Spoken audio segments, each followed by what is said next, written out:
할렐루야. 12월 17일 수요 말씀원 시간, 말씀의 나눔 시간 함께 하겠습니다. 오늘도 주님의 예배하신 은혜가 충만하기를 바랍니다. 오늘 주신 말씀은 사무엘상 30장 22절에서 24절까지의 말씀입니다. 다윗과 함께 갔던 자들 가운데 악한 자와 불량배들이 다 이르러 그들이 우리와 함께 가지 아니하였은즉 우리가 도로 찾은 물건은 무엇이든지 그들에게 주지 말고 각자의 처자만 데리고 떠나가게 하라 하는지라. 다윗이 이르되 나의 형제들아, 여호와께서 우리를 보호하시고 우리를 치러 온 그 군대를 우리 손에 넘기셨은즉 그가 우리에게 주신 것을 너희가 이같이 못하리라. 이 일에 누가 너희에게 듣겠느냐? 전장에 내려갔던 자의 분깃이나 소유물 곁에 머물렀던 자의 분깃이 동일할지니 같이 분배할 것이니라 하고. 시글락의 교훈, 다윗의 마지막 광야 시험이란 제목으로 해서 말씀의 은혜를 나누도록 하겠습니다. 영화 애니메이션 중에 드래곤 길들이기라는 그런 영화가 있습니다. 알파 드래곤인데 꼬리 날개 쪽이 상해 있습니다. 절름발이라고 할 수 있습니다. 그런데 어떤 꼬마를 만나서 그와 함께 드래곤을 모으는 기수 역할을 하는 꼬마인데 그 꼬마도 다리가 불편한 꼬마였습니다. 둘이 만나서 한 조가 되어지고 서로가 서로에게 힘이 되어줄 때 강력한 아주 주인공으로서의 멋진 모습을 보여주는 그런 어린아이들 영화인데 어른들도 즐겨 보았던 것 같습니다.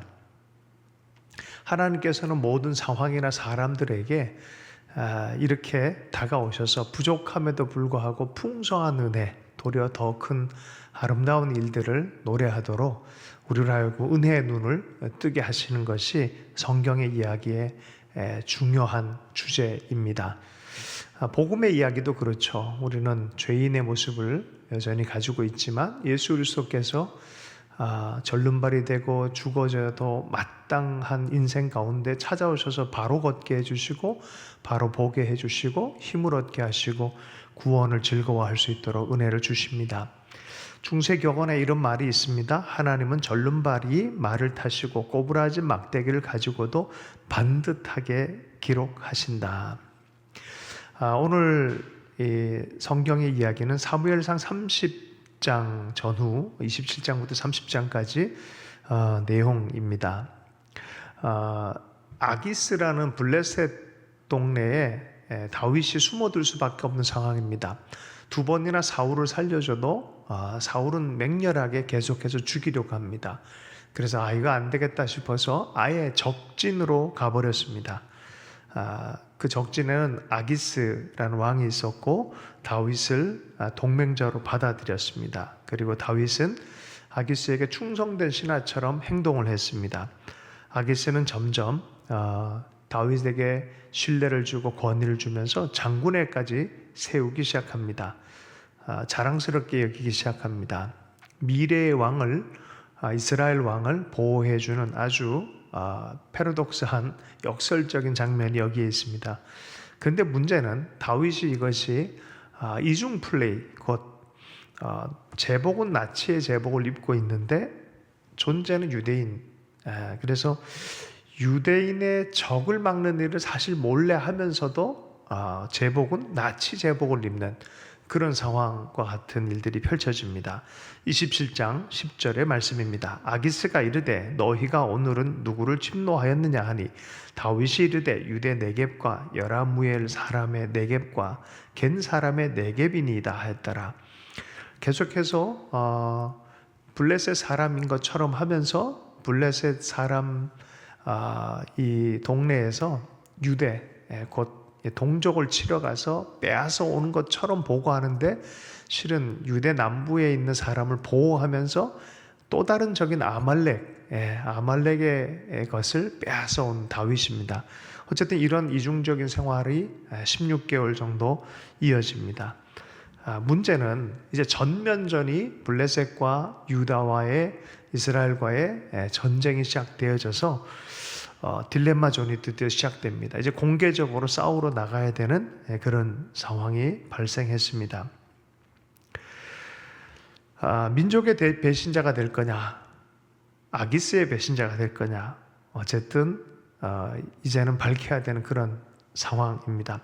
이중 생활을 한다는 것은 참 어려운 것 같아요.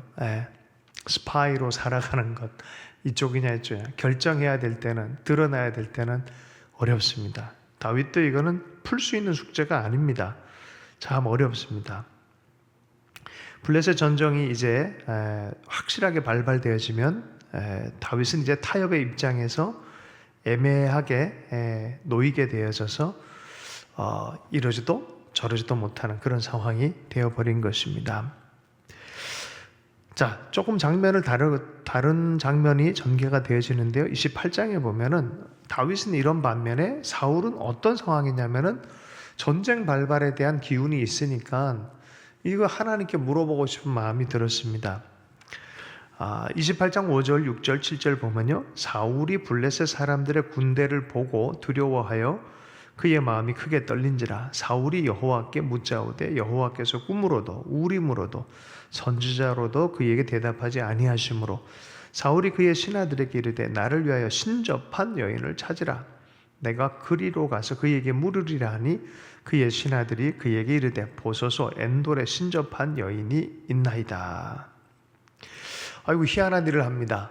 사무엘이 죽고 나서 박수, 무당들 다 쫓아냈는데 자기가 쫓아내놓고 이 위급한 상황이 되니까 하나님의 음성도 없다고 생각하니까 자기가 쫓아낸 그 세력들, 그 신접한 여인들을 찾아가는 이상한 일을 합니다. 변장을 하고 찾아갑니다. 그리고 부탁한 것이 사무엘의 영을 불러달라라고 말하는데 사무엘은 나타나서 뭘 새로운 얘기를 하는 게 아니라 사무엘이 살았을 때 예언했던 그 예언 모든 사람이 알고 있는 그 얘기를 합니다. 다윗에게로 권세가 흘러갈 것이다 라고 말합니다. 그리고 내일 너와 내 아들들이 나와 함께 있을 것이다.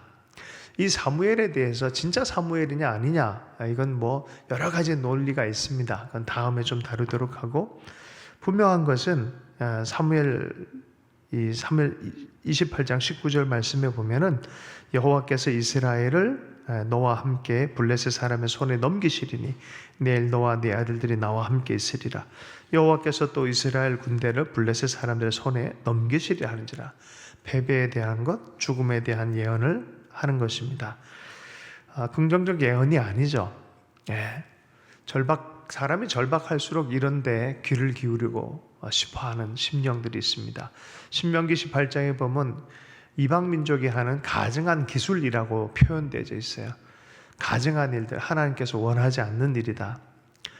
계시긴 계신데 하나님께로부터 오지 않은 계시라는 것입니다.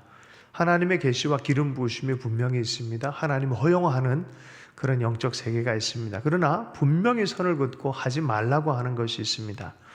영매의 일들, 유명한 엔돌의 여인을 붙들고 하는 것은 하나님 앞에 분명히 금지된 행위였습니다. 사무엘이 지금까지 해왔던 것들, 지금 환상을 통해서 올라온 구령 같은 사무엘이 하는 얘기는 이전에 이미 다 알려진 얘기입니다. 모르는 내용이 아닌 것입니다. 어쨌든 절망으로 인해서 죽음에 대한 예언으로 인해서 너무나 고통스러워지는 것이죠. 엔돌의 여인이 마지막 식사를 대접합니다. 자, 어쨌든 그런 장면은 이스라엘 측에 있습니다. 다시 한번 전투장 나가는 다윗의 장면으로 다시 성경 기술되어집니다. 전투를 나가는 블레셋이 있습니다. 아기스와 방백들이 이 전투를 치르러 나가려고 할 때 이중적인 플레이를 했던 다윗은 정말 힘들었을 거예요.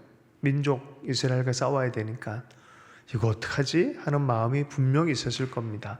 이제는 더 이상 거짓말을 할 수도 없고 상황이 어렵습니다. 그런데 희한한 일이 벌어집니다. 블레셋 왕인 아기스와 그와 함께 나가는 장군들, 방백들이 서로 충돌이 일어났어요. 충돌의 이유는 뭐였습니까? 다윗을 데려가면 안 된다는 거예요. 이미 아기스는 마음 안에 신뢰를 주고 있지만 완벽한 연결에 인해서 아기스는 신뢰를 주고 있지만 누구는 반대합니까? 방백들. 철저하게 반대합니다. 화를 내고 절대로 못 데려간다고. 결국은 우리 죽이고 이스라엘 그 왕과 연합하려고 하는 이제 그럴 거다고. 사울은 천천히요 다윗은 만만이라는 소리를 모르십니까 하면서 아주 그냥 완강하게 버팁니다. 다윗 데리고 가면 안 됩니다 라고 강력하게 버팁니다. 속임수로 인해서 아기스와 좋은 믿음을 형성하고는 있었지만 이제는 드러나야 될 그때에 어찌할 바를 모르고 전전긍긍했을 다윗에게 희한한 사람들이 곧 블레셋의 장군들이 강력하게 막으면서 다윗의 이 이스라엘의 왕으로서 미래 왕으로서 잘못 피를 묻히고 정말 오명을 갖게 되어진 그런 일들을 막아버려요. 때로는 하나님의 사람이 아닌 존재들 통해서도 하나님의 일이 진행되도록 하는 하나님의 섭리의 손이 있습니다. 하나님이 다윗 왕으로 기름 부은 것이 그냥 기름 붓고 내둔 게 아니라 하나님께서 주목하고 바라보고 있는 그런 것임을 이 환경을 통해서 우리가 해석하게 되어집니다. 은혜이고 불가항력적인 섭리 같이 느껴집니다. 다윗은 이 이중적 플레이로 또 적진에 가서 적과 화합하는 것처럼 나는 진심은 아니야 라고 하면서 했던 모든 것이 나중에는 탄로가 나게 생긴 아주 위기 가운데서 이거 어떡하지 하는 가운데 하나님이 이상한 방식으로 막아내고 원래의 자리에 돌아오게 하는 하나의 피벗 포인트로 또한 사용하십니다. 자, 어쨌든 이상하게 다윗은 아기스의 마음엔 들었지만 전쟁에 나가야 되는 상황에서 위기에서 벗어나게 되어집니다. 29장 9절 말씀인데요. 한번 읽어보겠습니다. 아기스가 다윗에게 대답하여 이르되 내가 내 목전에 하나님의 전령같이 선한 것을 내가 아나 블레셋 사람들의 방백들은 말하기를 그가 우리와 함께 전장에 올라가지 못하리라 하니 절대 안 된다고 그런다. 야 미안하다. 넌 좀 쉬어라. 넌 원래 고향으로 돌아가라 라고 말합니다. 그런데 문제가 좀 생겼습니다. 돌아가서 시글락 땅에 왔는데 와봤더니 시글락 땅이 아말렉 사람들에게 공격을 당해서 젊거나 늙은 여인들 한 사람도 이 모든 사람을 다 끌고 어떻게 했습니까? 아말렉이 다 포로로 가버린 상황이 발생했고 시글락은 다 불에 타 있습니다. 엄청난 위기가 닥쳤습니다. 30장 6절 말씀에 보면 백성들이 자녀들 때문에 마음이 슬퍼서 다윗을 돌로 치자 하니 다윗이 크게 다급하였으나 그의 하나님 여호와를 힘입고 용기를 얻었더라. 이런 가운데 이러한 일입니다. 원인, 탓, 속상함에 대한 희생물을 찾습니다. 이 원인이 다윗 때문이다. 결국 다윗이 여기까지 끌고 왔고 블레셋 군대에 들어와가지고 이게 무슨 희한한 꼴이냐라는 그런 분노의 마음이 들다 보니까 다윗을 돌로 치려고 하는 그런 일이 생겼습니다. 다윗이 크게 다급하여서 그의 하나님 여호와를 힘입고 용기를 얻었더라.